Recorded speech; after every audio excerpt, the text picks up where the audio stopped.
Today's love story will make you blush, sigh, and maybe throw a pillow. Rate it from 1 to 10 in the comments. And don't forget to subscribe and ring that bell like it owes you money.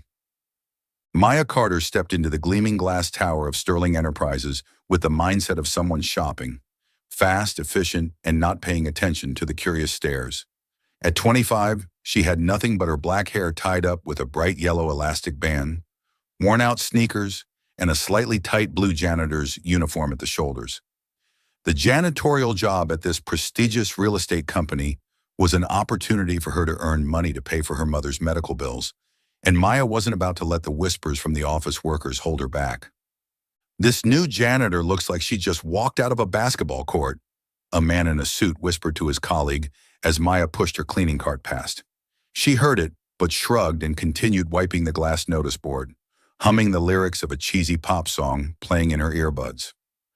Meanwhile, on the top floor of the building, Julian Sterling, 32, was sitting in his luxurious office, where LED lights illuminated a corner of the city. As the CEO of Sterling Enterprises, Julian not only owned a multi-billion-dollar real estate empire, but also had a reputation that made the entire company tremble. He always appeared in a perfectly tailored suit, his slicked-back hair gleaming, and his sharp gaze as if he could slice through a contract with a single glance. Employees called him the Arctic Storm, not just because of his cold demeanor, but also because of his ability to freeze anyone in their tracks when he got angry. Tonight, Julian was buried in paperwork for a resort project in Santorini, trying to find a way to persuade a difficult investor.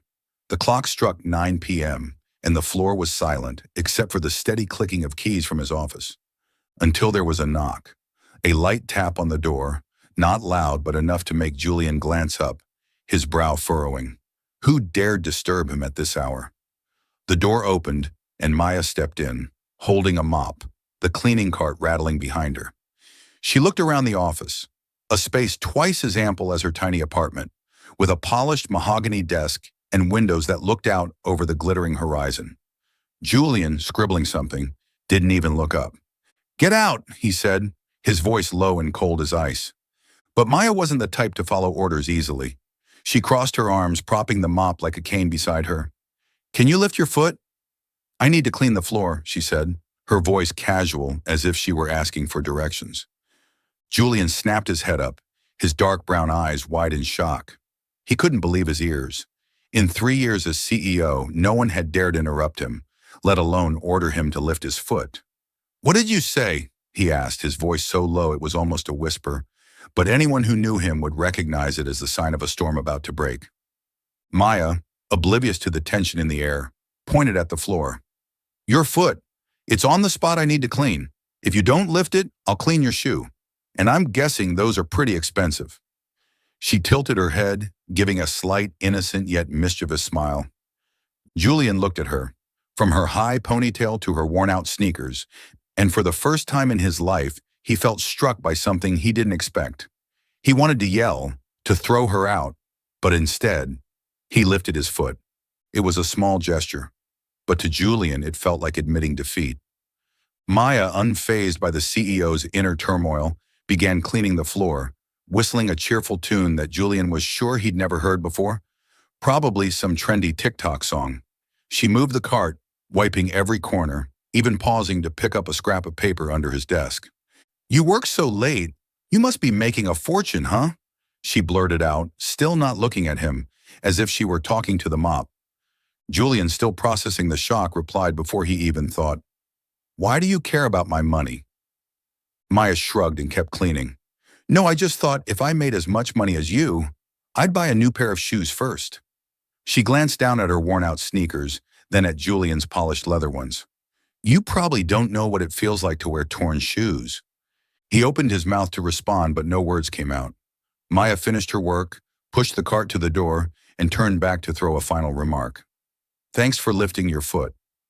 I'll be back tomorrow to take out the trash. Don't let the bin get too full." The door closed, leaving Julian in his silent office, still holding his pen, his mind spinning like a tangled mess. Who was that girl? And why, in just 5 minutes, did she make him feel like his perfect world had just been shaken by a small storm named Maya? Maya Carter, after her unsought confrontation with Julian Sterling, had become the subject of gossip in the staff break room at Sterling Enterprises. That new janitor dared to tell the boss to lift his foot so she could clean the floor, an accountant whispered, her eyes sparkling as if she had just witnessed a marvel. She's got no fear, a guy from IT added, holding a cold cup of coffee. Maya, of course, didn't care. She was busy pushing her cleaning cart down the 27th floor hallway, her earbuds securely in place with a lively pop song blasting, mumbling the lyrics as though the whole world was her stage. The janitorial job wasn't glamorous, but it helped pay for her mother's medical bills, and that was enough. As for the CEO encounter, just another amusing moment of the day, like finding a coin under the office couch. Meanwhile, on the top floor, Julian Sterling was immersed in an intense online meeting. The screen before him displayed three stern faces of investors from London, Tokyo, and New York, all debating the Santorini resort project. This project was Julian's pet, an ultra-luxurious resort perched on the cliffs overlooking the Aegean Sea. But costs were spiraling out of control, and partners kept questioning its feasibility. Julian, you need to cut 20% of the costs, or we'll pull our funding. The investor from London's voice rang out through the speakers, as cold as the winter wind. Julian, dressed in his perfectly tailored navy suit, gripped his pen tightly, trying to keep his voice calm. We are optimizing the design. I'll send the revised report in 48 hours, he replied. Though his mind was racing, figuring out how to salvage the situation without losing credibility. Just then, knock, knock, knock. The soft tapping on the door was enough to interrupt Julian's thoughts. He glanced up, his brow furrowing, already ready to snap at whoever dared to disturb him. The door opened, and Maya appeared, pushing her cart with a clatter. She was in her janitor uniform, her hair tied up high, swaying with each step, and her worn-out sneakers squeaked on the wooden floor. Can I take out the trash? Just 5 minutes, she said, her tone as calm as if she were asking to borrow a pen. Julian felt blood rush to his head. This girl again. He was in the middle of a multi-million-dollar meeting, and she dared walk in as if it were a sidewalk cafe? Can't you see I'm busy? Julian growled, his voice so low that it made the three investors on screen go silent. A normal employee would have shrank back, apologized profusely, and fled. But Maya was not a regular employee. She shrugged, leaning on her mop like it was a comedian's cane. I see, she replied, her voice nonchalant. But I'm on a break in 10 minutes, and your trash bin is overflowing. You choose, I clean it now, or let it smell all night. She tilted her head, flashing a mischievous smile, her brown eyes sparkling as if challenging him. The entire online meeting fell into silence. The investor from Tokyo coughed softly, as if hiding a smile. For the first time in his life, Julian felt cornered. He wanted to shout at her, throw her out, but her words "smell all night" kept echoing in his head, and he involuntarily imagined his office filled with the stench of cold coffee and sandwich wrappers. Fine, he said, his voice stiff, signaling for her to come in. Hurry up. Maya nodded, her smile widening like she had won a game of chess. She pushed the cart in, started emptying the trash can by his desk, and hummed a cheerful tune that Julian was sure was some detergent commercial jingle. The investors on the screen began whispering, clearly distracted by Maya's presence. Julian, who is that? The investor from New York asked curiously. Julian, trying to regain his composure, muttered, Just a cleaning staff. But his gaze couldn't leave Maya. She moved swiftly, emptied the trash, wiped down the desk, and even picked up a fallen pen from the floor, neatly placing it back in front of him. Be careful, don't drop it again. Such a nice pen, she said, half joking, half serious, before pushing the cart out the door. All done, thank you. She waved before closing the door, leaving Julian with a spotless office and a scrambled mind. The meeting continued, but Julian could no longer focus. He answered the investors' questions mechanically, his mind constantly drifting back to the image of Maya, the girl with her high ponytail, worn-out sneakers, and a fearlessness that defied everything. When the meeting ended, the clock read 10 p.m. Julian shut his laptop, staring out the window, where the city lights twinkled. He tried to focus on the Santorini project, but the only question in his mind was, Who is this girl who dared to challenge me? That evening, Julian returned to his penthouse, where everything was perfect down to the last detail, from the Italian leather sofa to his rare wine collection. But he couldn't sleep. He stood by the window, a glass of wine in his hand, and for the first time, he felt like his world was no longer entirely in his control. Maya, the janitor with her mischievous smile and nonchalant attitude, had unwittingly shaken the ice wall he had built around himself. He told himself it was just a silly moment, that tomorrow he would regain his composure. But deep down, Julian knew that the small storm named Maya wasn't going to disappear that easily. Meanwhile, Maya, after her shift, sat on the night bus heading back to her small apartment on the outskirts. She took off her earbuds, gazing out the window, smiling as she remembered Julian's stunned face. "What kind of CEO gets so easily rattled?" she murmured, then laughed. To her, it was just another regular workday, but little did she know, she had just planted a tiny seed in the heart of the man who seemed impervious to everything. Maya Carter pushed the cleaning cart, which rattled down the 27th floor hallway of Sterling Enterprises, her earbuds tightly in place, humming a pop song that she was sure no one in this fancy building knew. The late-night janitorial work wasn't her dream job, but it paid the medical bills for her mother, and that was enough for Maya.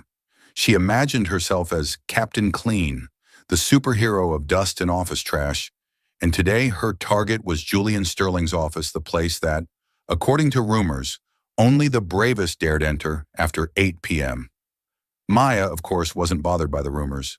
To her, Julian was just some guy in an expensive suit, easier to annoy than she thought. Meanwhile, Julian stood in front of the giant whiteboard in his office, where tangled blueprints and notes for the Santorini resort project were giving him a headache. This project was his passion, a super luxurious resort on a cliff overlooking the Aegean Sea. But construction costs were swelling like an overinflated balloon, ready to burst in front of the investors. Julian, with his red pen in hand, circled numbers, drew arrows and muttered, "There has to be a way." He had been working for 3 hours, with a cold cup of coffee on his desk, and the pressure from the online meeting earlier still weighing heavily on him. Feeling the need to decompress after a few cups of coffee, he stood up and walked into the private bathroom in the corner of his office. Maya knocked gently on the door, more out of courtesy than expectation of a response. Hearing nothing, she pushed the door open and entered, dragging her cleaning cart behind her. Julian's office looked like a museum, a polished ebony desk, Italian leather chairs, and windows that opened up to the glittering horizon. She glanced at the trash can filled with coffee cups and scrap paper, but was quickly drawn to the whiteboard. The lines, numbers, and arrows were all too familiar to her. Since childhood, Maya had been fascinated by architecture, spending hours in the library reading about Frank Lloyd Wright and Zaha Hadid, dreaming of designing buildings of her own. Although life had forced her to put that dream on hold, the passion still burned quietly like a small flame in a fireplace. She paused, leaning the mop against the wall, and tilted her head to examine the whiteboard. One detail made her frown. The placement of the load-bearing columns in the design was overly complicated, driving up the costs by double, and the aesthetics were like a storage warehouse by the sea, she muttered. Unable to resist, Maya picked up a green pen that was lying carelessly on Julian's desk and started sketching. She redrew a section of the design, simplifying the columns, adjusting the angles to make use of the natural terrain, saving on materials while expanding the view of the sea. She added an elegant curved roof, creating the illusion that the resort was floating on the cliff. Lost in the task, she didn't hear the sound of the bathroom door opening. "What are you doing?" Julian's voice rang out, cold as ice, making Maya jump and drop the pen. She turned around to find him standing in the bathroom doorway, still holding a tissue, his eyes blazing.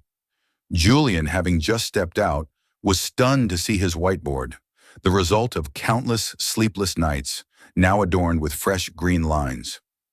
"Who told you to touch my board?" he growled, walking toward her, his presence overwhelming. Maya, instead of shrinking back, crossed her arms and shrugged. "Look at it," she said, her voice as casual as if she were offering him a slice of cake.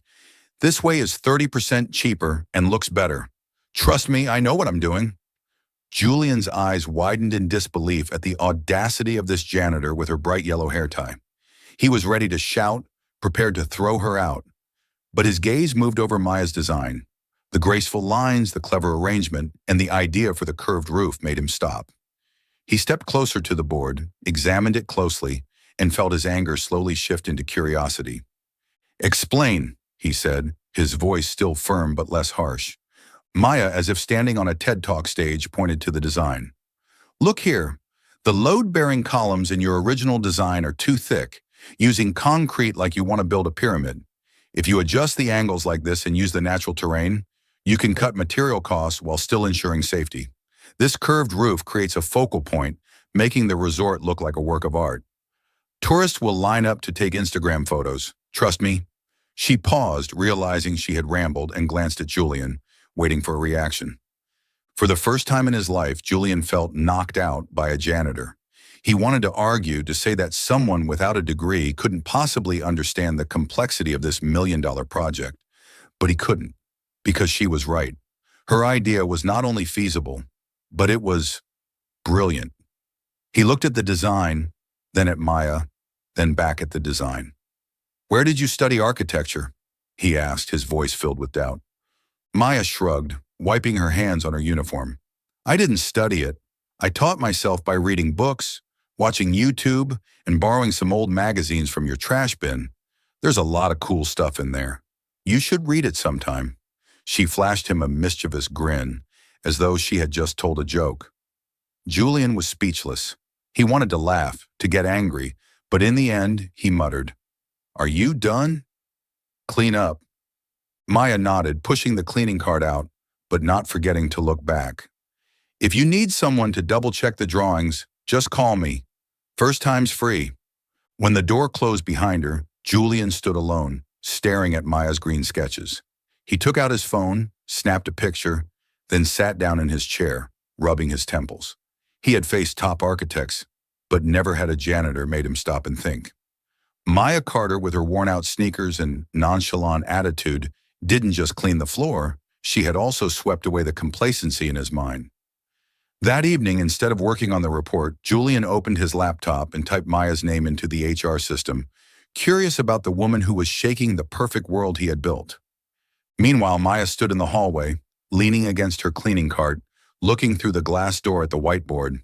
She muttered to herself, "I can't believe I just drew all over the CEO's board. Mom would probably say I'm crazy." She laughed, shook her head, and continued pushing her cart, unaware that her scribbling had made Julian start looking at her in a completely different way.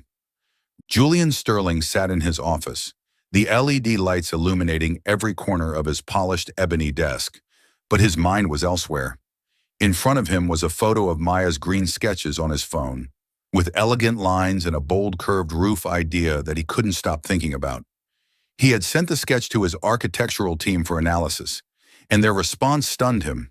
If implemented, the cost would be reduced by at least 25%, and the design exceeds the client's aesthetic requirements. Julian, who had always prided himself on controlling everything, felt as if a strange wind had swept through, leaving him with a series of unanswered questions. How could a janitor with no degree, no experience, come up with an idea that his multi-million-dollar team of architects hadn't thought of? That night, Julian couldn't sleep. He lay on his king-size bed in his penthouse, staring at the ceiling. But instead of thinking about numbers or strategies, his mind kept returning to Maya Carter.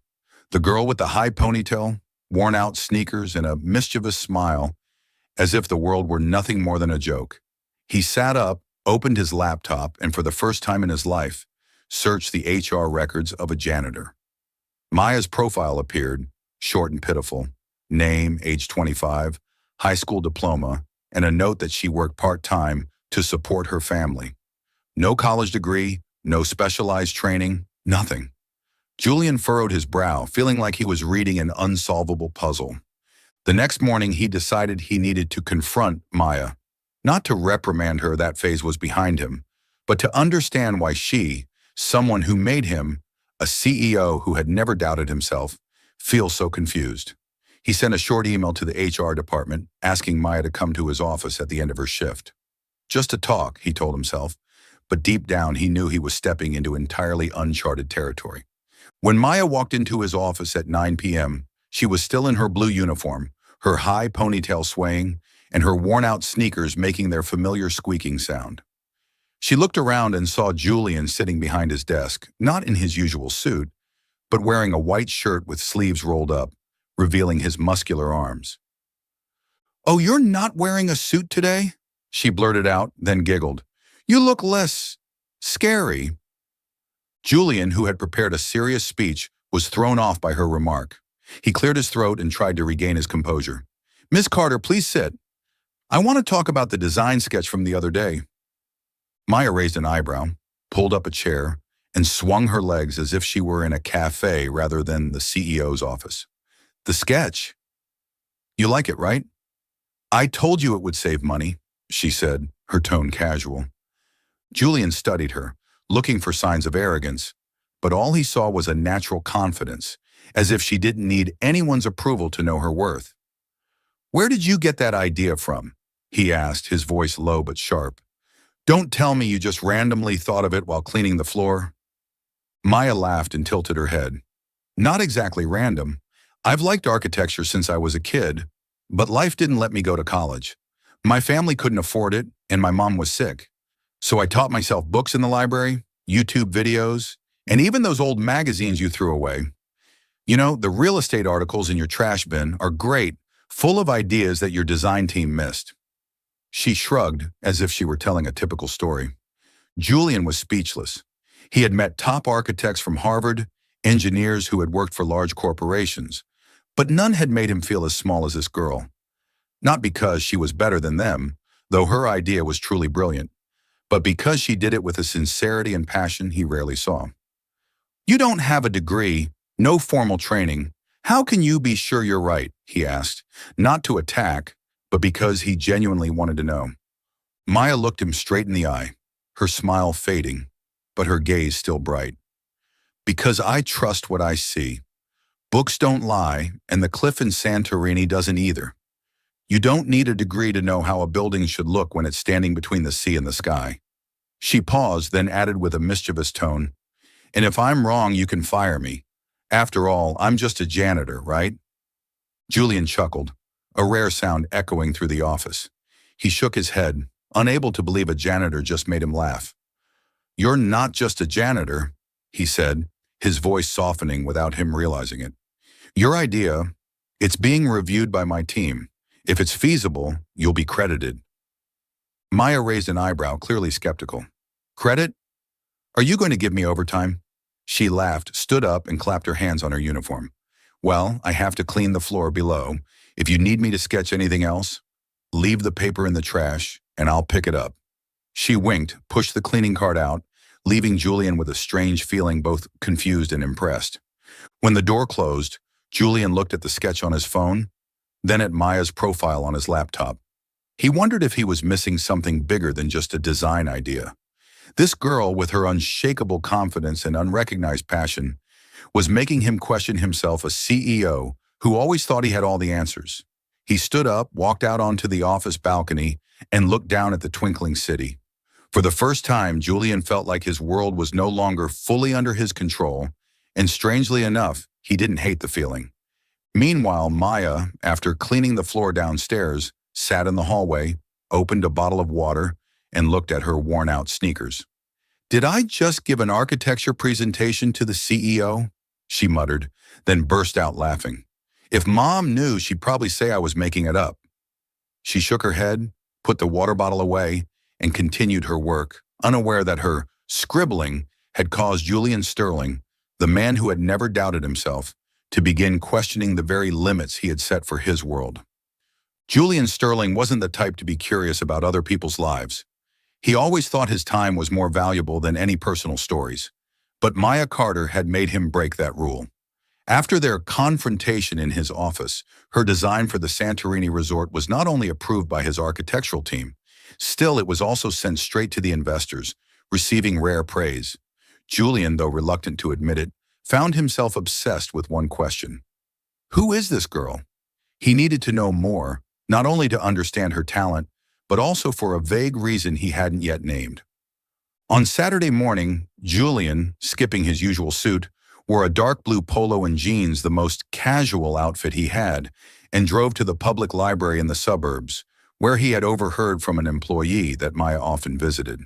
The library was an old building with faded yellow walls, the smell of old books and damp wood mixing in the air. Julian stepped inside, feeling out of place, like a whale stranded on land. He, accustomed to luxury meeting rooms and five-star restaurants, now stood between dusty bookshelves under the watchful eye of an elderly librarian. "Good morning, ma'am. I'm looking for information about someone who frequents here."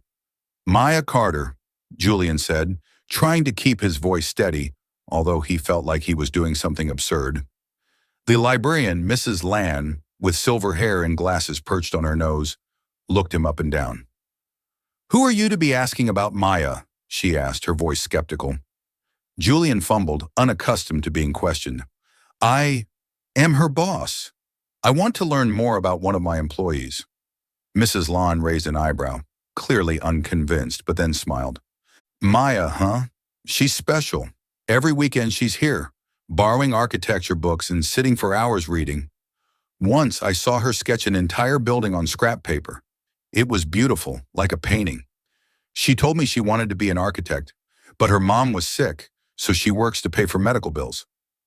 Julian stood still, feeling as if someone had just lightly punched him in the chest. He imagined Maya, with her worn-out shoes and mischievous smile, sitting among old books, dreaming of buildings she never thought she'd have a chance to build. "Is she talented?" he asked, his voice low. Mrs. Land chuckled and pointed to a corner of the library. "See that picture on the wall? Maya drew it when she was in high school. It's an imagined building, but I bet it's more beautiful than any of those resorts out there." Julian looked over and saw a watercolor sketch of a house on a hill. The lines were simple but full of emotion. He unconsciously smiled, a strange feeling rising in him, part admiration, part guilt. Back in his office, Julian couldn't focus. He thought about Maya, her deferred dream, and how he had underestimated her simply because she was a janitor. He decided to do something he had never done before. Invite Maya to lunch, not to discuss work, but to understand her more. But he didn't choose one of his usual fancy restaurants. He knew Maya would laugh at him if he took her to a place where a drink cost as much as a day's wages for her. Instead, he picked a small cafe near the company with rustic wooden tables and the smell of freshly toasted bread. He sent a message through HR. "Meet me at 1 p.m. at Corner Cafe. We need to talk." When Maya walked into the cafe, she looked like a breath of fresh air on a hot summer day. A white t-shirt, jeans, and her familiar worn-out sneakers. She looked at Julian, who was awkwardly holding the menu, and grinned. "You know about this place? I thought you only ate at places with white tablecloths." Julian blushed, trying to keep a serious face.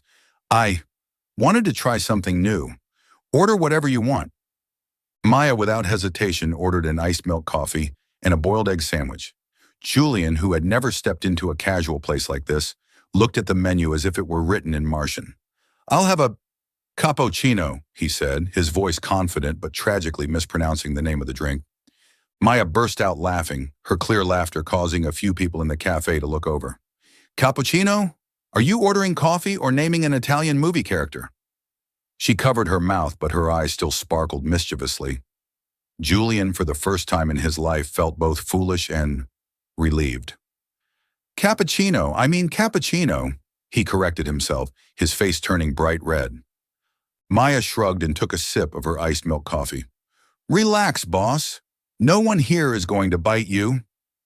During lunch, Julian tried to ask about Maya's sketches, but the conversation quickly drifted to other topics. Maya told him about her childhood, when she used to draw houses on her school notebooks, dreaming of building a home for her mother with windows overlooking the sea. Julian, though not used to sharing, found himself talking about the first time he saw a Frank Gehry building and how it felt like the whole world opened up before him. "I didn't know you liked architecture," Maya said, her tone sincere. "I thought you only liked counting money." Julian laughed, a rare sound. Even he found it unfamiliar. As they left the cafe, Julian realized something. Maya wasn't just smart with brilliant architectural ideas. She also had a strange allure, a combination of confidence, humor, and a warm heart she hid behind her mischievous smile. He watched her walk away, her high ponytail swaying, and told himself he had to do something to give her back the opportunities life had taken from her. Not just for her talent, but because he was starting to feel something deeper, a feeling that he, a cold CEO, never thought he would experience.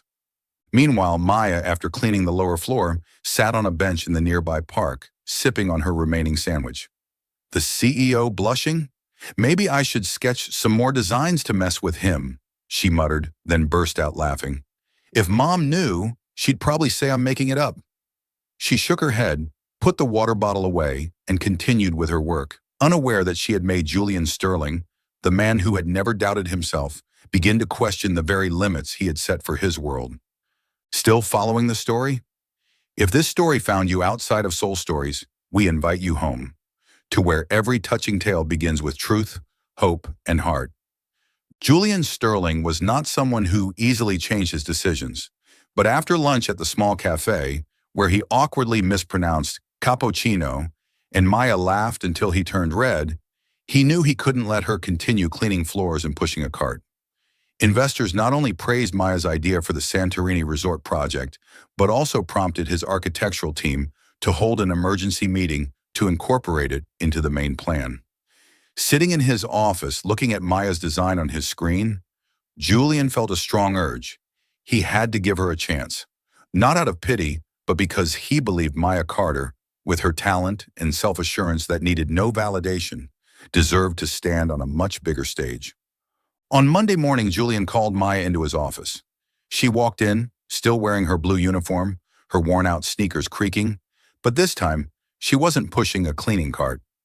Julian, in his sharp gray suit, stood up from his chair, trying to maintain a serious demeanor.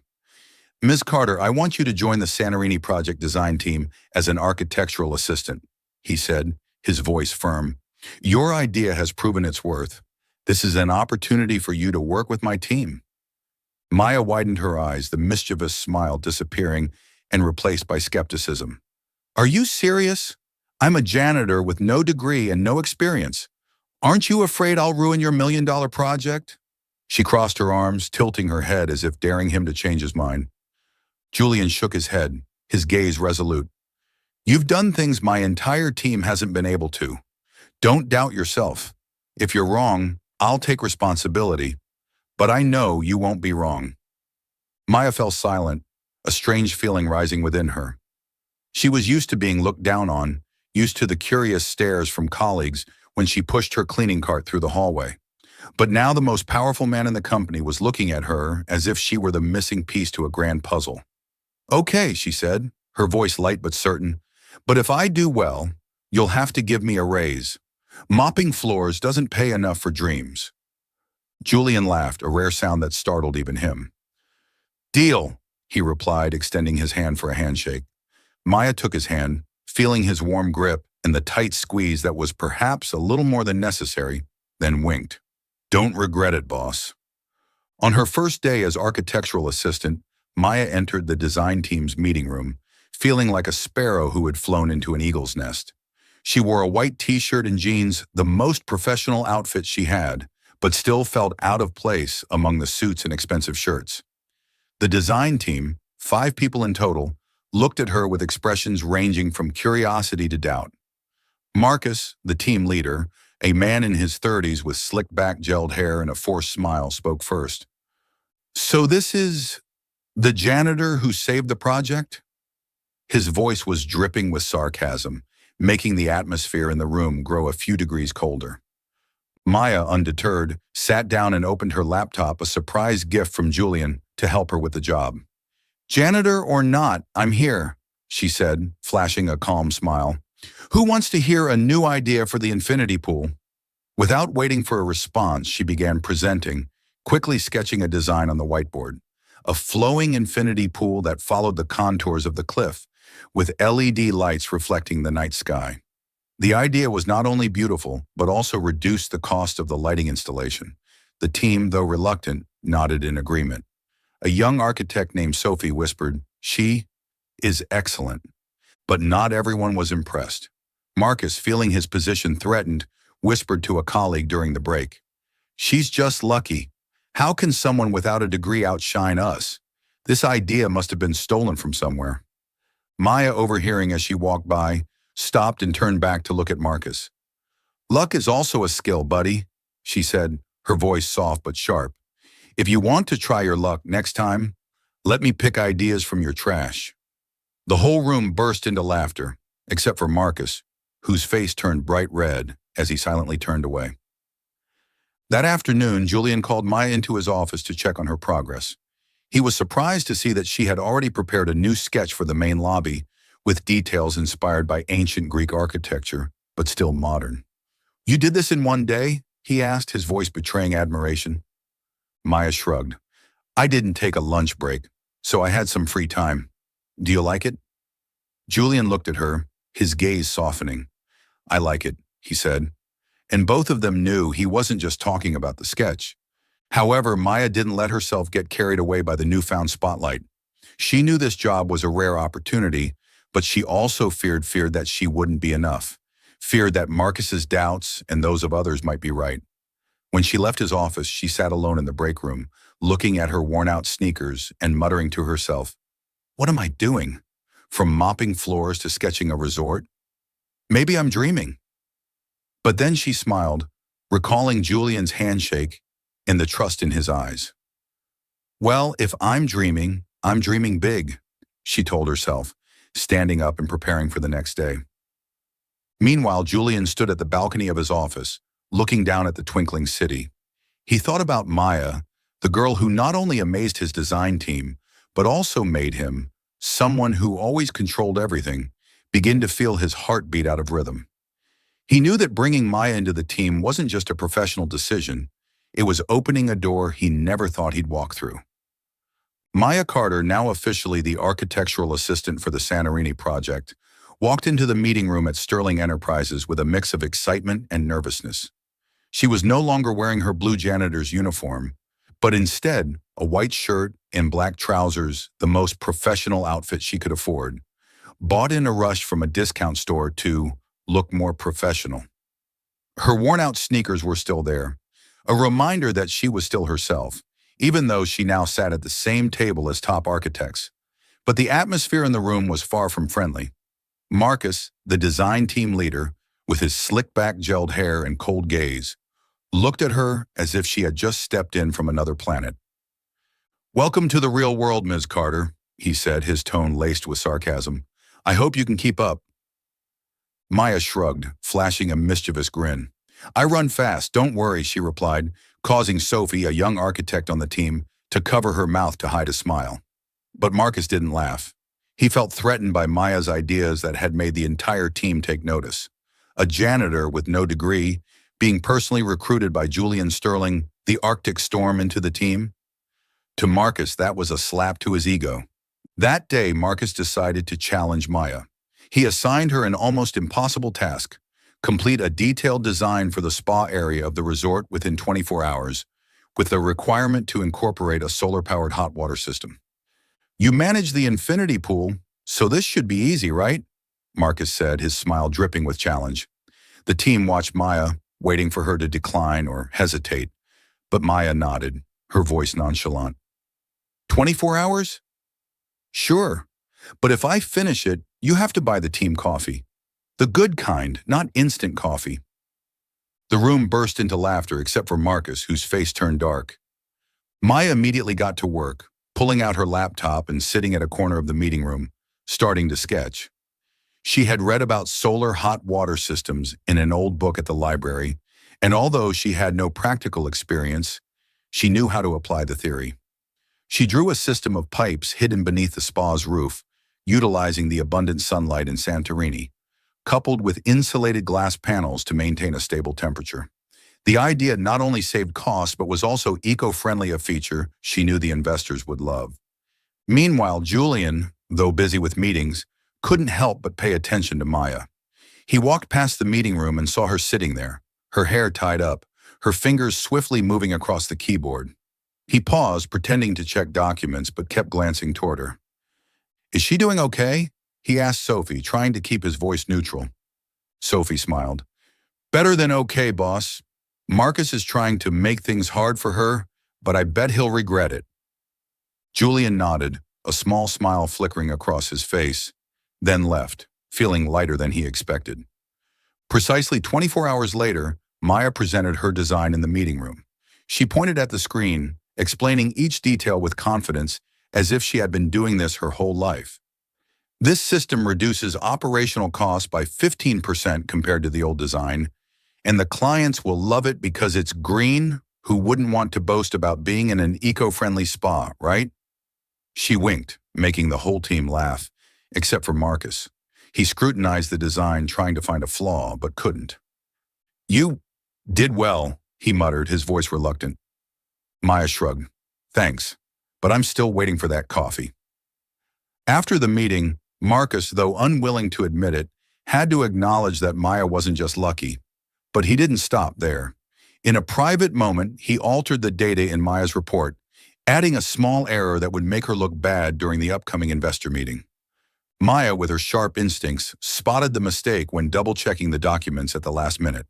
She corrected the error, printed the report again, and walked into the meeting with a confident smile, leaving Marcus stunned. Julian, watching from afar, felt growing admiration. He called Maya into his office afterward, pretending to ask about the project. "You handled Marcus well," he said, his eyes gleaming. Maya laughed. "He thought I was easy to knock down, but I've cleaned the whole 27th floor in an hour. Marcus is much easier." Julian laughed too, and for the first time, he wondered if he was falling for the girl who once made him lift his foot to clean the floor. Meanwhile, Maya, leaving the office, stood in the hallway, looking down at her worn-out sneakers. "Did I just beat a design team leader?" she muttered, then laughed out loud. "When I get my paycheck, I'm buying new shoes to celebrate." She walked on, unaware that not only had she beaten Marcus, but she was also winning the heart of the most powerful man in the company. Maya Carter, now fully accustomed to her role as architectural assistant, walked into the Sterling Enterprises office with a burst of energy. She wasn't in her blue janitor's uniform anymore. Instead, she wore a light blue shirt and black trousers, the most professional outfit she had, which she had bought hastily from a discount store to look more professional. Her worn-out sneakers were still there, a reminder that she was still herself, even though she now sat at the same table as top architects. But the atmosphere in the meeting room wasn't friendly. Marcus, the design team leader, with his slicked-back gelled hair and cold stare, looked at her as though she had just stepped in from another planet. "Welcome to the real world, Ms. Carter," he said, his voice laced with sarcasm. "I hope you can keep up." Maya shrugged, flashing a mischievous grin. "I run fast, don't worry," she replied, causing Sophie, a young architect on the team, to cover her mouth to hide a smile. But Marcus didn't laugh. He felt threatened by Maya's ideas that had made the whole team take notice. A janitor with no degree, being personally recruited by Julian Sterling, the Arctic Storm, into the team. To Marcus, that was a slap to his ego. That day, Marcus decided to challenge Maya. He gave her an almost impossible task: complete a detailed design for the spa area of the resort within 24 hours, with the requirement to incorporate a solar-powered hot water system. "You manage the infinity pool, so this should be easy, right?" Marcus said, his smile dripping with challenge. The team watched Maya, waiting for her to decline or hesitate. But Maya nodded, her voice nonchalant. 24 hours? Sure, but if I finish it, you have to buy the team coffee. The good kind, not instant coffee. The room burst into laughter, except for Marcus, whose face turned dark. Maya immediately got to work, pulling out her laptop and sitting in a corner of the meeting room, starting to sketch. She had read about solar hot water systems in an old book at the library, and although she had no practical experience, she knew how to apply the theory. She drew a system of pipes hidden beneath the spa's roof, utilizing the abundant sunlight in Santorini, coupled with insulated glass panels to maintain a stable temperature. The idea not only saved costs, but was also eco-friendly, a feature she knew the investors would love. Meanwhile, Julian, though busy with meetings, couldn't help but pay attention to Maya. He walked past the meeting room and saw her sitting there, her hair tied up, her fingers swiftly moving across the keyboard. He paused, pretending to check documents, but kept glancing toward her. "Is she doing okay?" he asked Sophie, trying to keep his voice neutral. Sophie smiled. Better than okay, boss. Marcus is trying to make things hard for her, but I bet he'll regret it. Julian nodded, a small smile flickering across his face, then left, feeling lighter than he expected. Precisely 24 hours later, Maya presented her design in the meeting room. She pointed at the screen, explaining each detail with confidence, as if she had been doing this her whole life. This system reduces operational costs by 15% compared to the old design, and the clients will love it because it's green. Who wouldn't want to boast about being in an eco-friendly spa, right? She winked, making the whole team laugh, except for Marcus. He scrutinized the design, trying to find a flaw, but couldn't.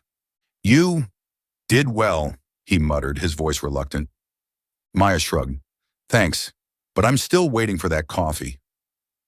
After the meeting, Marcus, though unwilling to admit it, had to acknowledge that Maya wasn't just lucky, but he didn't stop there. In a private moment, he altered the data in Maya's report, adding a small error that would make her look bad during the upcoming investor meeting. Maya, with her sharp instincts, spotted the mistake when double-checking the documents at the last minute. She corrected the error, printed the report again, and walked into the meeting with a confident smile, leaving Marcus stunned. Julian, watching from afar, felt growing admiration. He called Maya into his office afterward, pretending to ask about the project.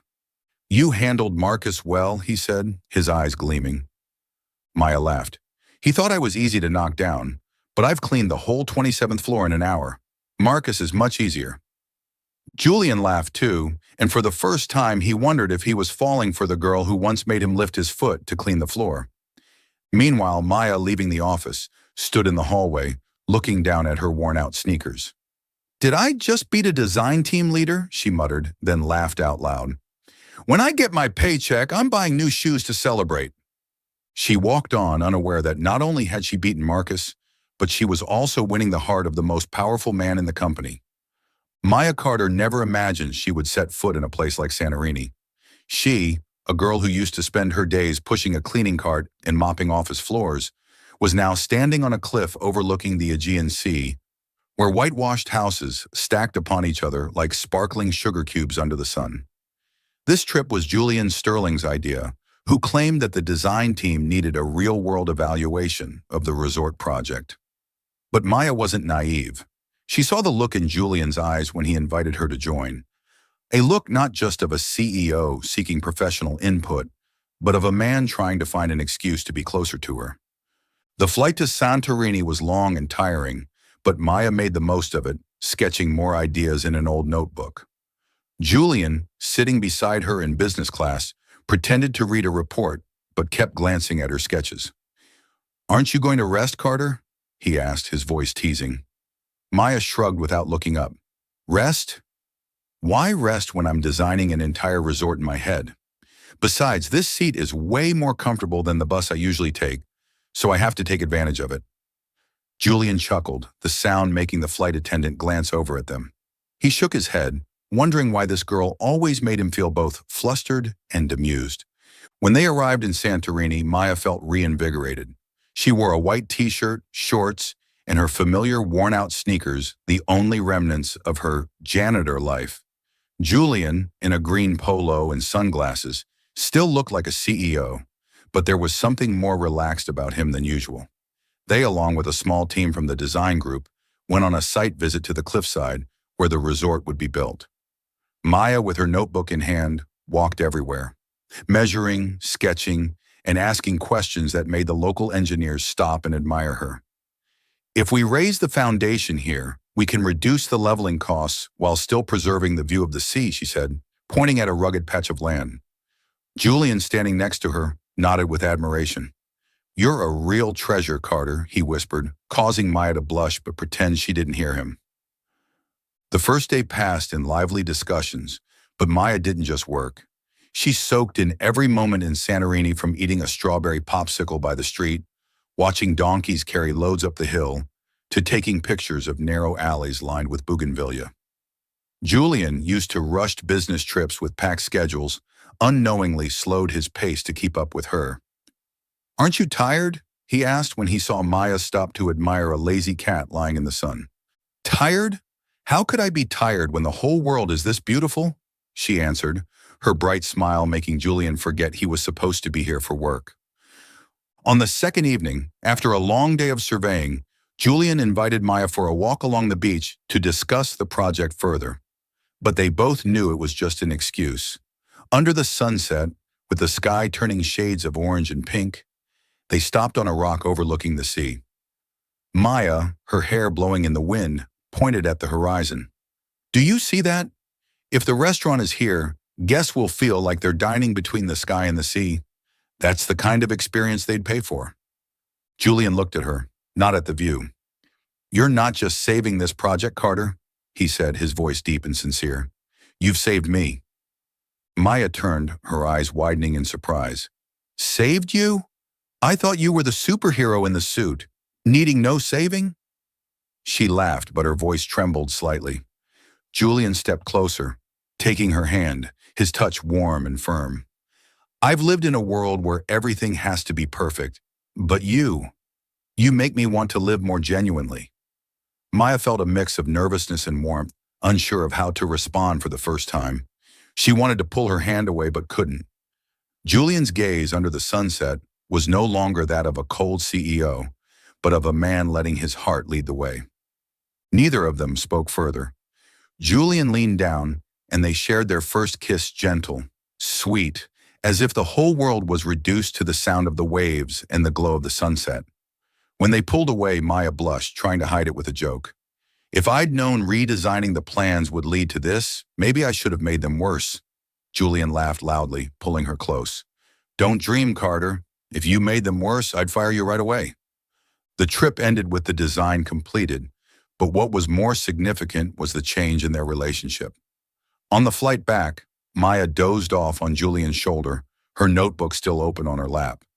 Julian looked at her hair now undone, and realized that he didn't just want her on the design team, he wanted her in his life. Maya, in her dream, saw herself drawing a small house. Not the multi-million-dollar resort, but a place with Julian where she could be herself. When the plane landed, they both walked out of the airport, exchanging looks that held more profound meaning. Maya, with her mischievous smile, said, "Thanks for the trip, boss. But next time, don't forget to bring sunscreen. Your face is as red as a boiled lobster." Julian laughed, shaking his head. "You don't let me off the hook, Carter." But deep down, they both knew. They were no longer just colleagues. Santorini had changed everything, and the road ahead, though challenging, promised to be a journey worth taking. Returning from Santorini, Maya Carter felt like she was walking down a path that was both familiar and unfamiliar. The kiss under the sunset by the Aegean Sea with Julian Sterling still made her heart race every time she thought about it. But she wasn't the type to let her emotions carry her away. She was still Maya, the girl with the worn-out sneakers, the mischievous smile, and a burning passion for architecture, despite never stepping foot in a university. The Santorini project, thanks to her brilliant ideas, was nearing completion, and the design team at Sterling Enterprises was working at full speed to prepare for the press conference, an event that would shape the future of the company and Maya's own future. But before stepping into the spotlight of the project, Maya wanted Julian to understand her real world, not the bright offices or the windswept cliffs of Santorini, but the small apartment where she grew up, the place where her mother, Ellen, had sacrificed everything to raise her. One weekend afternoon, Maya invited Julian to her apartment in the suburbs, where the stairs creaked and the smell of freshly baked bread from the neighbor's house wafted through the air. Julian, forgoing his usual CEO suit, wore a dark blue polo and jeans, the casual attire he had begun to love, thanks to Maya. He held a bouquet of white chrysanthemums, looking awkward like a schoolboy meeting a parent for the first time.